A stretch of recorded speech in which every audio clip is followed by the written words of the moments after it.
আমি যখন জানলাম যে এদের হাতে অস্ত্র, আমি না সরলে তারা নাকি সশস্ত্র বিপ্লব করবে, তো কার বিরুদ্ধে তারা সশস্ত্র হামলা করবে? আমি আর যাই করি, দেশের মানুষের কল্যাণের জন্য কাজ করেছি। মানুষের লাশ ফেলে ক্ষমতায় থাকতে আমি চাইনি। আর ওদিকে ডক্টর ইউনূস লাশের উপর পা দিয়ে ক্ষমতা দখল করতে চেয়েছে।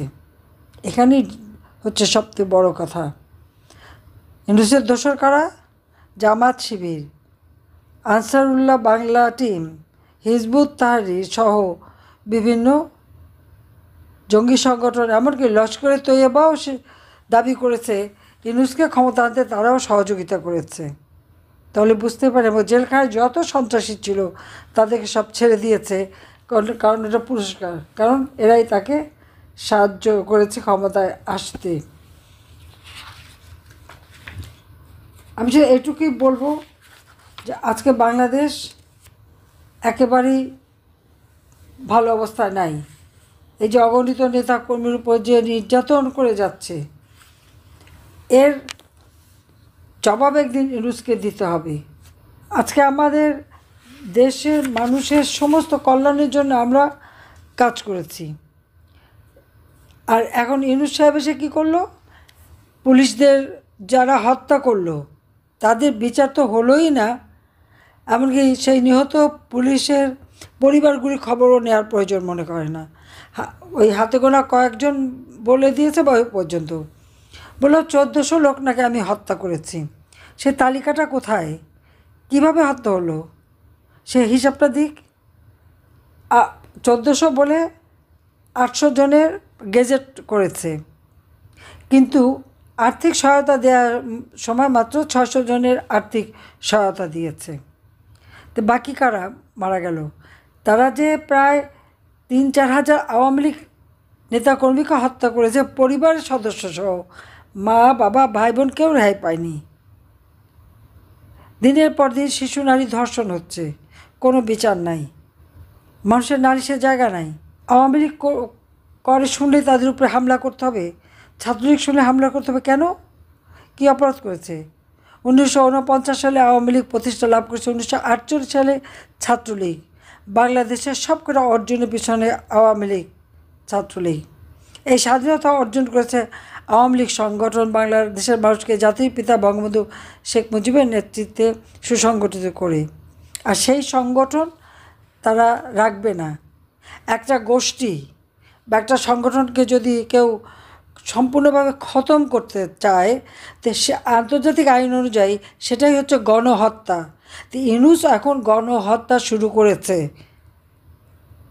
এবং এই যে আওয়ামী লীগের নেতাকর্মী, পুলিশ, সব এক একটা গোষ্ঠী ধরে ধরে হত্যা করছে। সংখ্যালঘু সম্প্রদায়ের উপর হামলা, এই সংখ্যালঘু সম্প্রদায়কে হত্যা করে শেষ করে দেওয়া, এটাই গণহত্যা। শেখ হাসিনা গণহত্যা করেনি। শেখ হাসিনা মানবতা বিরোধী কোনো কাজ করেনি।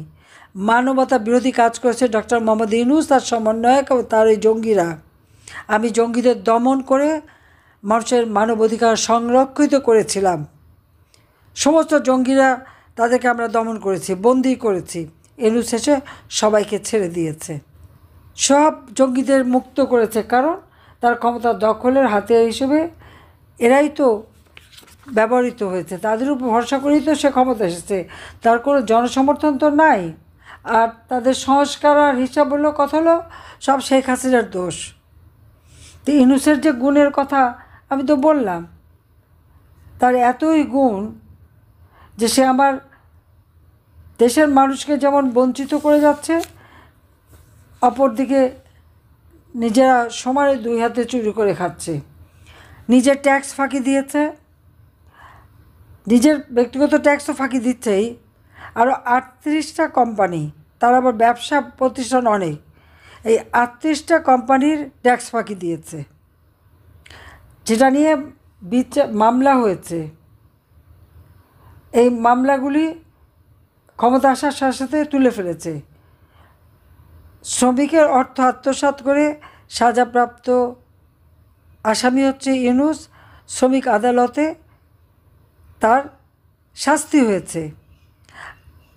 ক্ষমতা এসেই সেই সাজাও সে নিজের সাজা নিজেই মওকুফ করে নিয়েছে। ইউনূসের যত রকমের অপকর্ম তার হিসেব দিতে গেলে তো মানে আর সময় থাকে না। তার যে ব্যাংকে যে পরিমাণ টাকা পাওয়া গেছে, বিদেশে যে পরিমাণ তার অর্থ, আজকে জিজ্ঞেস করি এত অর্থ পেল কোত্থেকে? ইউনূসের জঙ্গি বাহিনীর এবং সন্ত্রাসী বাহিনীর হামলায় আজকে কী অবস্থা? মাজার, দরগা, মসজিদ লুটপাট এবং ভেঙে ফেলা হচ্ছে। হিন্দু, বৌদ্ধ, খ্রিস্টান, ক্ষুদ্র নৃগোষ্ঠীর উপর নির্যাতন চলছে। মন্দির, গির্জা, প্যাগোডা লুটপাট, ভেঙে ফেলা, আগুন দেওয়া হচ্ছে। আওয়ামী লীগের এবং 14 দলের নেতাকর্মীরা তো শেষ, তাদের উপর একদিকে মামলা আর একদিকে হামলা। তো এই অবস্থার থেকে দেশকে রক্ষা করতে হবে, এই অবস্থা থেকে দেশের মানুষকে মুক্তি দিতে হবে। আমি আমাদের নেতাকর্মীদের একটা কথাই বলবো, কেউ মনোবল হারাবেন না। মনে রাখতে হবে আমরা বঙ্গবন্ধু শেখ মুজিবের সৈনিক। তার আদর্শ বুকে ধারণ করে যে কোনো পরিস্থিতি মোকাবেলা করার সক্ষমতা আওয়ামী লীগ রাখে। আমাদের অনেক নেতাকর্মী কারাগারে বন্দী, আহত, নিহত, ঘরহারা, মানবেতর জীবনযাপন করছে। তাদের পাশে আমাদের দাঁড়াতে হবে, যে যেভাবে পারবে। দেশি প্রবাসী সকলকে আমি আহ্বান জানাচ্ছি যে তাদের পাশে দাঁড়াবেন।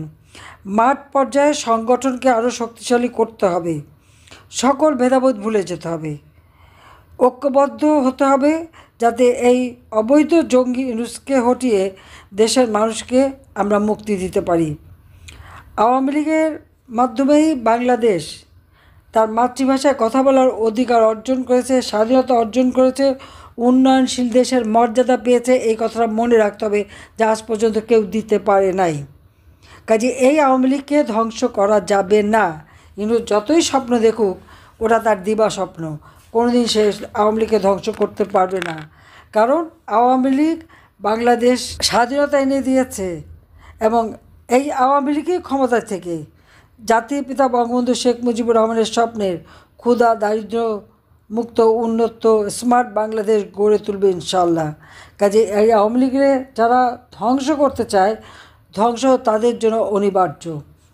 কারণ তারা ওই সন্ত্রাসী জঙ্গিদের দিয়ে ক্ষমতা দখল করেছে। কাজেই তাদের পায়ের তলায় মাটি নাই, তাদের ক্ষমতার কোনো ইউনূসের ক্ষমতার কোনো বৈধতা নাই। কাজেই আমরা এদেশের মানুষের পাশে আছি। যত তাড়াতাড়ি সম্ভব এই জঙ্গিবাদী ইউনূসকে দ্রুত ক্ষমতার থেকে সরাতে হবে এবং সাধারণ মানুষের জীবনে শান্তি ফিরিয়ে আনতে হবে। মানুষ যেন শান্তিতে ঘুমাতে পারে, নিরাপদে চলতে পারে, ইনশাল্লাহ আমরা সেই ব্যবস্থা করব। আমি আওয়ামী লীগ সহযোগী সংগঠন, 14 দলীয় নেতাকর্মী এবং স্বাধীনতা আদর্শে বিশ্বাসী দল মত নির্বিশেষে সকলকে ঐক্যবদ্ধ হয়ে এই সুদখোর ফ্যাসিস্ট ইউনূসের এই সন্ত্রাসী জঙ্গিদের বিরুদ্ধে রুখে দাঁড়াবার আহ্বান জানাচ্ছি। দেশে প্রবাসে যারাই বসবাস করেন সকলের প্রতি আমার এই আহ্বান থাকবে, আসেন সকলে মিলে আমরা ঐক্যবদ্ধ হয়ে এই স্বৈরাচার জঙ্গিবাদী মানবতা বিরোধী ইউনূসের হাত থেকে দেশের মানুষকে রক্ষা করি, দেশের স্বাধীনতা সার্বভৌমত্বকে রক্ষা করি। জয় জনগণের হবেই। জয় বাংলা, জয় বঙ্গবন্ধু, বাংলাদেশ চিরজীবী হোক। খোদা হাফেজ।